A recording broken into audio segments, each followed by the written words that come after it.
Bienvenidos a un episodio más del podcast Libres para Elegir Elecciones 2026. Si no se ha suscrito todavía al canal de YouTube, le invito a hacerlo en estos momentos y marque la campanita también para que le lleguen las notificaciones de los diferentes episodios que estamos subiendo todas las semanas. Actualmente 2 episodios por semana. Conforme nos acerquemos a 1 de febrero van a haber más episodios por semana. Para no perderse ninguno, marquen la campanita en el canal oficial de Otto Guevara en YouTube. Bueno, hoy tenemos por acá a una candidata a diputada muy estimada, muy querida. La conozco hace muchísimos años, Abril Gordienco. Abril, candidata a diputada en primer lugar de la provincia de San José por el Partido Unidad Social Cristiana. Bienvenida al podcast. Hola, muchas gracias, Otto. Qué gusto estar aquí, qué gusto ser tu invitada y vamos adelante. Vamos adelante. Empecemos, Abril. Yo sí te conozco hace muchísimo tiempo, pero puede ser que allá, dentro de las personas que siguen este podcast y las personas que van a compartirlo, etcétera, no le lleven el pulso a quién es Abril Gordienco. Empecemos por esa presentación. ¿Quién es Abril Gordienco? Siempre me cuesta definirme porque creo que tengo muchas dimensiones, como probablemente todas las mujeres y todas las personas. Estudié Derecho en la UCR, igual que vos, y empecé una maestría en políticas de desarrollo en Amberes, la cual no terminé. Luego me casé, tengo 4 hijos, tengo 3 nietos.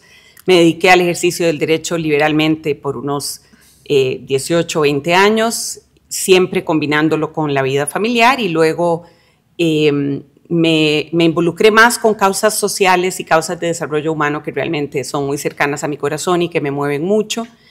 Y a los 50 me regalé a hacer una maestría, la que había dejado sin terminar. Bueno, retomé otra en la otra universidad, esta vez fue en la Universidad de Harvard, y fue una maestría en Administración Pública, que además pues fortaleció, diría yo, mis inclinaciones por el servicio público y por el deseo de generar valor social. Estuviste vinculada también a una organización social que se llama Poder Ciudadano Ya. Sí, que ahora se llama Poder Ciudadano Costa Rica. Ajá. Le cambiamos el Ya por Costa Rica porque entendimos que reformas de ese tipo toman tiempo, sí, no ocurren inmediatamente. No, así es, porque básicamente lo que ustedes impulsaban en ese momento, de lo que conozco y de lo que me acuerdo, es una reforma constitucional muy importante para cambiar el sistema de elección de los diputados. Así es, y esa reforma, bueno, en su momento tuvo su camino ahí por la Asamblea Legislativa, pero hay ideas a las cuales les toma cierto tiempo madurar, o que la sociedad esté lista para aceptarlas, analizarlas y aprobarlas. Entonces ese proyecto está archivado, pero tenemos a nuestro haber uno que a mí me enorgullece muchísimo y que tiene mucho que ver con las elecciones. En 2021 redactamos, y yo fui una de las redactoras. Es un proyecto muy simple, entonces era rápido de redactar. Redactamos, presentamos y logramos que se aprobara como ley, en la única ley de iniciativa popular aprobada por unanimidad, que se le llamaba popularmente Ley para el Voto Informado. ¿Y en qué consistía? En que increíblemente en esta democracia tan sólida no era obligación para los partidos presentar los planes de gobierno ni las biografías de las personas candidatas a diputaciones, a presidencia y vicepresidencias. Entonces nosotros, como organización ciudadana, cada vez que había un proceso electoral entrábamos a las páginas web de los partidos y del tribunal a buscar esa información, y ahí estaba, en algunos casos, cuando la había, incompleta. Y por eso promovimos esta ley, para generar esa obligación de que los partidos tuvieran la transparencia y la responsabilidad con la ciudadanía, porque también nos dimos cuenta que hubo en 2 ocasiones partidos que pasaron o candidatos que pasaron a una segunda ronda sin tener su plan de gobierno listo. Es decir, llegaron al 1 de febrero sin un plan de gobierno listo. Eso no nos parecía responsable y no nos parecía transparente. Y bueno, el tribunal le dio muy buena acogida, toda la Asamblea Legislativa en el 2021 también, el presidente la firmó gustoso, en fin, y esa ley por primera vez entró en vigencia en el 2022. Fue la primera vez que pudimos como ciudadanos entrar a un solo repositorio, a un sitio web, y encontrar toda la información que quisiéramos saber sobre los planes de gobierno, los partidos y las personas candidatas. Eso se posibilitó porque era una reforma muy puntual y era una reforma de ley. En el caso de la Constitución, en el caso de la Constitución estamos hablando de palabras mayores. Claro, un proceso mucho más agravado. Hablemos sobre la parte de incorporación de Abril Gordienco, el Partido Unidad Social Cristiana, y cómo eventualmente fue escogida, porque fuiste escogida por el candidato presidencial, Juan Carlos Hidalgo, para encabezar la nómina de diputados de San José. ¿Cómo se dio esa conversación, esa negociación con Juan Carlos? Yo he sido siempre de la unidad. Empecé a los 14 años como guía en las escuelas. En el 90 y en el 98 participé en la redacción de los planes de gobierno, en la parte social. En el 94, don Abel Pacheco me invitó a ser parte de su gabinete, pero no pude participar. Mis papás se habían enfermado, mis hijos estaban todavía ahí pequeños.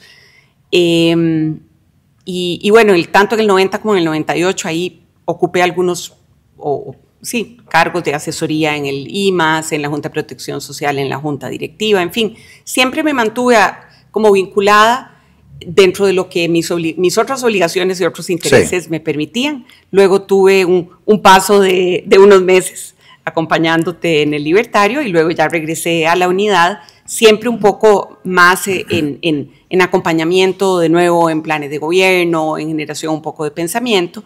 Y por eso Juan Carlos Hidalgo, el candidato presidencial de la unidad para esta elección de 2026, me pidió que coordinara el NAP de educación. El NAP es el Núcleo de Acción Programática, que son como los comités que elaboran los diferentes capítulos del plan de gobierno. Yo coordiné el de educación durante alrededor de un año con un equipo multidisciplinario, gente muy experimentada en diferentes áreas de la educación y de otras disciplinas. Y pues bueno, supongo que eso también pues mantenía siempre intercambios muy interesantes con Juan Carlos, y un día me propuso que si estaba dispuesta a aceptar el primer lugar por San José. Me sentí muy honrada, por supuesto. Es una invitación a servir a un país que amo y por el que estoy preocupada, así que siendo que en este momento, en esta etapa de mi vida, tengo las posibilidades de asumir un cargo de semejante entrega y responsabilidad, pues acepté y aquí estoy. El 1 de mayo entrante asumirías como diputada, y unos días después de que pase la discusión sobre el informe del presidente, la discusión alrededor de ese informe, ya te toparás con la agenda del plenario algunos proyectos sobre los cuales se ha venido hablando. Uno es la apertura eléctrica, se llama Proyecto de Armonización del Sistema Eléctrico Nacional. Otro es la explotación de oro en el distrito de Cutris del Cantón de San Carlos. Y otro es jornadas flexibles 4-3, que viene dando tumbos desde el año 2002, 2003, y que muy probablemente estos diputados no logren aprobar y que nuevamente ustedes como diputados se los van a topar. ¿Cómo votaría Abril Gordienco esos proyectos? Recordemos que en mayo se inicia con sesiones extraordinarias. Así que yo no tengo duda que Juan Carlos Hidalgo va a alcanzar la presidencia, y sé que al menos el de 4.3 y la armonización eléctrica son proyectos que la unidad favorece. Sí, de hecho, inclusive Daniela Rojas, diputada actual del Partido Unidad Social Cristiana, ha jugado un rol trascendental al frente de la Comisión de Energía de la Asamblea Legislativa para lograr que el proyecto fuera dictaminado. Y bueno, lo ha venido impulsando, lidiando con todas las mociones, etcétera. No creo que les dé tiempo para aprobarlo, pero se lo van a encontrar ustedes allá. Entonces sí, definitivamente viene acompañado de un liderazgo muy fuerte, Daniela Rojas, diputada del PUSC, en esa, por lo menos en la redacción final a cómo se negoció. Sí, yo estaría de acuerdo con esos dos proyectos. El del oro no lo conozco, no sé en qué consiste. Probablemente vos me puedes informar rápidamente. Bueno, es un proyecto que de todas maneras ya fue dictaminado en la Comisión de Ambiente de la Asamblea Legislativa. Ahí igual casi que todos los diputados representando a la zona norte del país dicen, excepto la gente del Frente Amplio, pero dicen queremos esto porque esto va a beneficiar a la zona norte y va a cambiar las cosas. Pero bueno, sobre este proyecto, inclusive yo he leído la posición de Juan Carlos Hidalgo y también él favorece la explotación de recursos naturales con el propósito de, ya sea apoyar pensiones del régimen no contributivo o pensiones del IBM o dedicar recursos a seguridad o recursos a infraestructura pública. Aparte de esos proyectos, a ver, cuando uno ya toma conciencia que va a la Asamblea Legislativa y dice, a la pucha, ya me veo sentada, en este caso sentada ya, ¿qué te gustaría hacer en la Asamblea Legislativa? ¿Qué proyectos llevas vos en ese maletín para proponerle a tus colegas dentro de la bancada y también al resto de los colegas que van a conformar una especie de familia durante los siguientes 4 años? Son 57 diputados que van a compartir muchísimo tiempo juntos. Así es. Bueno, para mí es muy importante, yo no veo la Asamblea nada más como una fábrica de leyes, ¿verdad? Entonces no es como que estoy redactando ya decenas de proyectos para entrar con una cartera y salir con el récord de la diputada que más proyectos presentó. Para mí la Asamblea Legislativa tiene varios roles muy importantes dentro de una democracia y entre ellos está la discusión de los problemas nacionales, la discusión a fondo.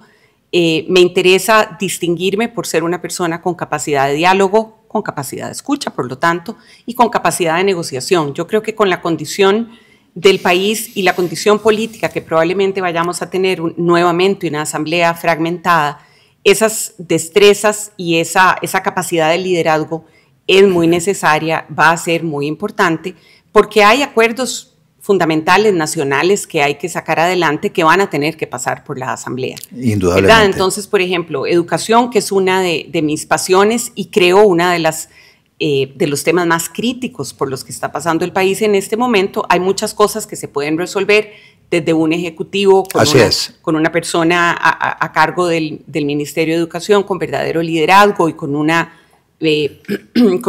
plan muy claro. También habrá cosas que tienen que pasar por la Asamblea. Por ejemplo, la gobernanza del MEP debería reformarse, debería cambiarse, por decirte algunos detalles, y hay un proyecto ya en la corriente legislativa para reformar el Consejo Superior de Educación. Luego habría probablemente que la parte de macroevaluación, ¿verdad? Todo lo que tiene que ver con evaluar a los estudiantes, evaluar también al sistema educativo como tal, docentes, directores de centros educativos, que son al fin de cuentas las dos figuras fundamentales para la calidad de los aprendizajes. Esa macroevaluación, a nosotros nos gusta la idea, que coincidimos en eso con el estado de la educación, de sacarla del MEP, que puede estar como un órgano adscrito. Exacto, con cierto grado de autonomía, como ocurre ya me parece que es Uruguay, Chile, algunos otros países, y eso puede mejorar la práctica definitivamente de la evaluación. Luego nos gustaría muchísimo que esa mora que hay en infraestructura educativa se resuelva de una vez por todas, porque ¿a qué me refiero con mora? A que hay cerca de 800 y pico de órdenes sanitarias, pero que llevan años. Más de, o sea, no son de esta administración, vienen desde antes. Más de 12 años. No se resolvió en esta, pero tampoco se resolvió en las dos anteriores. Y el deterioro nada más avanza, ¿no? Ahí no ha habido mejoría. Para acelerar eso, y estoy segura que esa es una iniciativa que a vos te agrada, recurrir a la figura de la concesión de obra pública para que se pueda dar incluso contratos no solo de construcción, sino también de mantenimiento. A veces se entregan las escuelas, se entregan las instalaciones y ya quedan ahí como si pudieran mantenerse perfectas por sí solas. Lo del mantenimiento también es importante. Eso tendría que pasar por la Asamblea, lo mismo que la idea de Juan Carlos de que los fondos de pensiones puedan usarse también para, invertir en construcción de infraestructura educativa. Entonces, esos son de momento los 3 proyectos así como más grandes y urgentes que habría que... ves en educación. Ahí la parte también está la integración del CONESUB, la forma en que se toman decisiones, creo que también en CONARE, que tiene que ver con la distribución del FES, sí, con la redistribución del FES entre todas las universidades del Estado. Yo creo que ahí hay algo que también que puede mejorarse a través de una reforma normativa. Y a mí me gustaría muchísimo ver a nuestras universidades públicas aportando más en investigación que sea pertinente para el sistema productivo, para el sector productivo, para el desarrollo del país. Entonces también tal vez podríamos pensar en que algunos de esos recursos del FES, de alguna forma, siempre respetando la autonomía universitaria, pero sí que se condicionen para que vayan dirigidas, incluso se podría hacer a través de, y esta no es una idea mía, es de Ricardo Monge, un estimado amigo, presidente de la Academia de Centroamérica, que se hagan a través de fondos concursables, es decir, se mantienen los recursos, pero las universidades concursan con proyectos de investigación que vengan a resolver verdaderos problemas que tiene el sistema productivo, el sector de salud del país, puede ser para el cambio climático, en fin, que sean aportes más allá de la curiosidad de los investigadores, que es muy respetable, pero son recursos nacionales escasos que es importante que dirijamos a cubrir necesidades que tiene el país. Que pudieran eventualmente también patentarse. Claro. Porque si uno analiza la cantidad de patentes inscritas en el país de los últimos, 20 años, uno se da cuenta que son contadas con los dedos de una mano, 2 manos, pero muy poquito. Y las universidades, con la cantidad de recursos que tienen, pues siempre en la discusión, que vas a participar vos en esa discusión sobre la transferencia de las universidades del Estado, son casi 600.000 millones de colones, y entonces siempre se argumenta, no, eso no se puede tocar porque nosotros dedicamos recursos a investigación. Pero vos dijiste la palabra correcta, es investigación pertinente para el sector productivo, que pueda inclusive traducirse en una patente que le pueda generar ingresos a la universidad, como sucede en cientos de universidades a lo largo del planeta. Así es.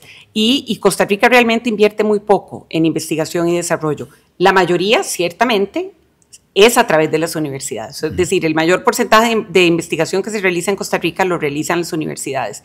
Pero, de nuevo, no con investigaciones que se traduzcan en solventar necesidades que tiene, y no solo el sector productivo, mencioné cambio climático, mencioné salud, sector salud, y hay muchas otras áreas que sería fundamental contar con ese acervo de conocimiento y de equipo y de recursos que se tienen para elevar además el porcentaje que invierte el país, y ojalá también en alianza con el sector productivo, porque sería muy interesante, y eso a su vez, de nuevo, a través de las patentes, se puede convertir en fuentes de ingreso muy importantes. Vos mencionaste hace un rato que la Asamblea Legislativa no la concebís como una fábrica de leyes, y yo estoy totalmente de acuerdo con esa afirmación tuya.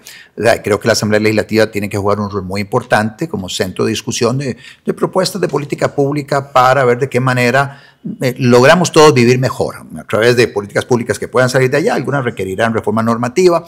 En esa parte está lo que es la reforma del Estado, de la cual se viene hablando desde principios de los 90. Hace poco entrevisté a Rodolfo Pieza Rocafort, que en los 90 él estuvo al frente del programa de reforma del Estado. En los 80s y principios de los 90 se hablaba también de estos programas de reforma estructural, etcétera, también orientados a transformar el Estado.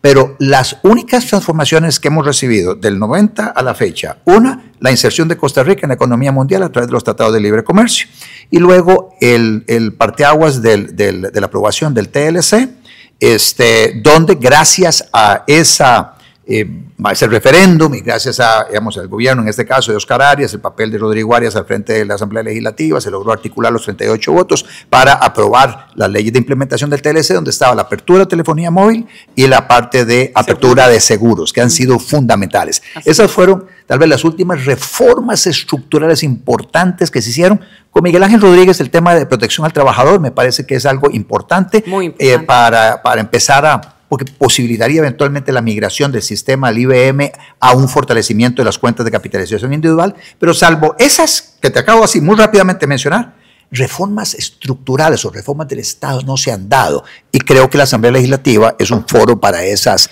discusiones. Así es, absolutamente. De nuevo, la fragmentación partidaria puede ser un obstáculo o puede ser una oportunidad para generar esa gran conversación primero hay que ponerse de acuerdo sobre qué entiende cada partido y cada una de las personas que lleguen ahí por el tipo de reforma del Estado que quieren promover. Definitivamente tenemos demasiadas instituciones, en algunos casos hay duplicidades, en otras han perdido tal vez su función social o la razón por la cual fueron creadas. ¿Cuántos años tenemos de hablar de FANAL y del CNP?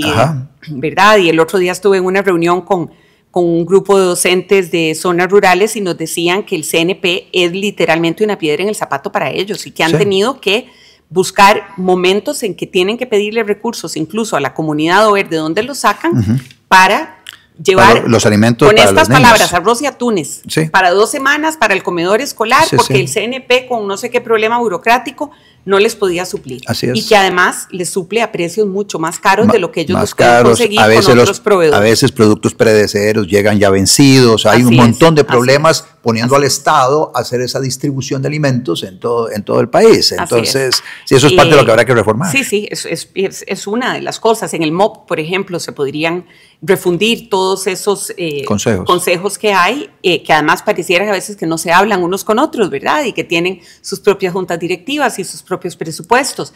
Habría que más bien refundir todo eso en un solo consejo que tenga una visión mucho más amplia, integral de lo que es las necesidades. Ya no es solo transporte, infraestructura y transporte, es también ya hablar de movilidad en el verdadero sentido de la palabra y el impacto que tiene eso en nuestra calidad de vida. Por eso me parece urgente que el accionar del Ministerio de Obra Pública y Transporte sea mucho más integral. Luego también en el sector vivienda se podrían refundir el INBU con el MIBA y también generar mucha más eficiencia. Y el BAMBI también. Lo que pasa es que el BAMBI, al ser banco, tiene una naturaleza diferente. Creo que no tocaría refundirlo, pero sin duda el mejorar y agilizar y conectar lo que haya que conectar ahí puede ayudar a que el BAMBI esté más integrado con las funciones que cumplen el MIBA y el INBU en una sola institución. La Contraloría, podemos pensar en que todos los controles que realiza antes pasen a las auditorías internas de las instituciones y que luego la Contraloría ya sea únicamente que haga un control ex post, ¿verdad? Y incluso nuestro plan de gobierno contempla que haya, no recuerdo el nombre exacto de la figura, pero instituciones que, digamos, tienen muy buen récord en la contratación pública, entonces los controles previos son más flexibles, tienen como una especie de certificación para sacar adelante sus licitaciones de manera más expedita, lo cual no significa que están exentas de controles, pero los controles llegarán posteriormente para no impedir o no atrasar cosas que pueden requerirse de urgencia. Uno de los retos que tienen todos los partidos políticos es convencer a una ciudadanía que está un poco apática en estos momentos. Venimos arrastrando un abstencionismo casi del 40% en las elecciones pasadas, en las municipales, en algunos cantones esto ya muy superior a ese porcentaje. Hoy estamos a menos de 3 meses de las elecciones y no vemos mucho entusiasmo. ¿Cómo lograr y cuál es el reto que tienen ustedes como partido, vos como candidata, cabeza de serie, cabeza de lista en San José, para motivar a la ciudadanía y decirle, miren, dentro de todo ese menú tan amplio de opciones, en el caso de San José, y ya más puntualmente a nivel de diputados, donde hay 23 partidos políticos, 23 opciones, 23 listas a consideración, donde tal vez los que están en los primeros lugares son los más visibles y los que se disputan el favor del ciudadano para que les dé la responsabilidad de representarlos en la Asamblea Legislativa. ¿Qué están haciendo? ¿Qué pretenden hacer? ¿O cómo están viendo ustedes eso de cómo diferenciarse? ¿Cómo diferenciar a Abril Gordienco, la propuesta del Partido Unidad Social Cristiana frente a todas estas otras opciones que va a tener el ciudadano? Mira, en mi caso yo creo que lo más importante es ser genuina, es mostrar mi verdadera naturaleza de amor por el país, mi espíritu de servicio público, mi compromiso que está ahí en mi trayectoria pública. Creo que en pocos días ya el tribunal publicará todos esos, las biografías y, como te decía, los planes de gobierno. Mi trayectoria está ahí, de una persona que durante muchos años, de diferentes maneras, sobre todo desde el lado ciudadano, aunque haya pasado por periodos cortos por la función pública, pero sobre todo desde el lado ciudadano, siempre he estado atenta a los problemas y las necesidades del país y sobre todo tratando de contribuir con soluciones. De nuevo, proyectos de ley a través de fundaciones y asociaciones, con apoyos estructurales a algunos ministerios, como el de Educación. También, bueno, he sido columnista por casi 40 años y siempre tratando de que mis columnas dejen algún valor, que aporten una solución, que no son solo opiniones de crítica, sino también he procurado siempre aportar soluciones, ideas, buscar mejores prácticas y darles difusión, en fin. Desde la docencia también fui profesora universitaria, siempre traté de inculcar en mis estudiantes que no se trataba solo de aprender la parte jurídica, la parte teórica del derecho, sino también inculcarles su deber como ciudadanos, su compromiso, incluso el privilegio que es haber nacido en Costa Rica, que es vivir en una democracia sólida en un país que ha sido tan pacifista, un país que se ha volcado tanto hacia su gente, hacia el bienestar de las personas que vivimos aquí. Y eso implica también el privilegio de haber nacido aquí, implica también la responsabilidad de preservar todo eso.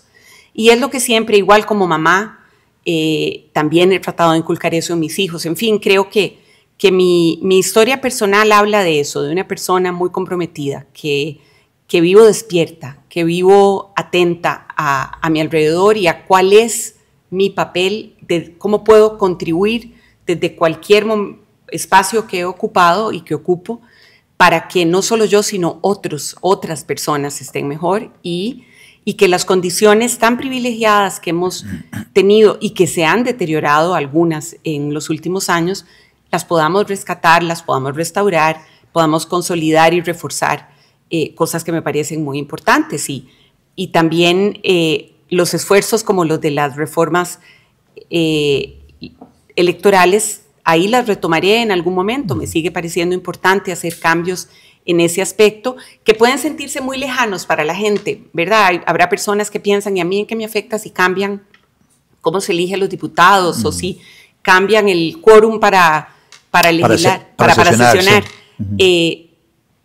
Tal vez no les resulte tan concreto, pero son cambios que pueden como romper nudos, ¿verdad? Y desatar una agilidad y una eficiencia que al final se puede volcar en beneficios para las personas. En el segundo lugar de la nómina de diputados de San José, llevan a un candidato que tiene una trayectoria en el ámbito municipal, en tal vez el tercer cantón más importante de la provincia, que es Pérez Celedón, Jeffrey Montoya. Sí. Jeffrey le aporta a ese trabajo de tierra, ese trabajo porque ha sido alcalde, yo creo que durante 8 años. Exacto. ¿Cómo está el tema de la relación entre todos ustedes, candidatos a diputado, en el proceso tal vez de formación como equipo? Sí, de consolidación. De consolidación como equipo para que todos vayan con una especie de mismo discurso a pedir voto a sus respectivas provincias. Claro. Bueno, me llevo de maravilla con mis compañeros de papeleta. En realidad me llevo muy bien con los de todas las provincias, pero obviamente tengo un trabajo más cercano por ahora, mientras estamos en el proceso de campaña, un trabajo más cercano con los que integramos la papeleta por San José. Y tanto Jeffrey Montoya, que como bien decís, tiene una experiencia y un conocimiento extraordinarios, no solo de la parte municipal, de gobiernos locales, que es tan importante, sino que al final los gobiernos locales tienen que ver con todas las instituciones del país. Sí. Entonces él conoce el aparato administrativo muy bien, tiene mucha experiencia, es una persona carismática, muy transparente, muy agradable. También me encanta la verdad me gusta mucho todos. Quien va en el tercer lugar, Natalia Rudín, es abogada, ha trabajado por muchos años en instituciones del sector social del Estado, actualmente en el IMAS, antes en el Patronato Nacional de la Infancia, una persona inteligente, preparada, ser humano extraordinario también. Luego está Freddy Ramos, que es es abogado también, una persona líder comunal, tiene una gran proyección en sus cantones en Goicoechea. Él hace mucho servicio comunal. Es una persona de verdad con un espíritu de entrega admirable. Gabriela González de Desamparados, también una pequeña empresaria, también ha sido líder comunal. Así que yo estoy muy contenta, me siento muy bien acompañada. Sí. Creo que vamos a ser un equipo sólido y por eso siempre digo, yo quiero llegar a la asamblea y no quiero llegar sola, yo quiero llegar con mis compañeros de papeleta y podríamos ahí seguir diciendo nombres para abajo, pero sabemos que la competencia es dura y hay mucha oferta. Entonces, mi esperanza es que lleguemos los primeros 5, que son personas con las que yo me siento muy afín, muy compenetrada y muy a gusto de trabajar. Muchas gracias, Abril Gordienco, candidata a diputada, primer lugar de San José del Partido Unidad Social Cristiana. Abril, unas palabras de cierre para nuestros seguidores. Muchas gracias, Otto. Ha sido un gusto tener esta conversación con vos. Y bueno, ya salieron publicadas las papeletas, cómo van a quedar, el orden en el que van a ir los partidos. Recordemos que para diputaciones se vota por la bandera. En el caso de la Unidad Social Cristiana, que es el partido con el que yo voy como candidata a diputada por San José, nos tocó la casilla de la esquina inferior derecha, es decir, la última casilla, lo cual hace muy fácil. Usted hace así, revisa, ¡pam!, vota, marca la X abajo a la derecha. Les pido su voto respetuosamente. Cuentan con mi compromiso, con mi amor por Costa Rica, con mi deseo de trabajar duro para contribuir a mejorar la vida de cada uno de ustedes.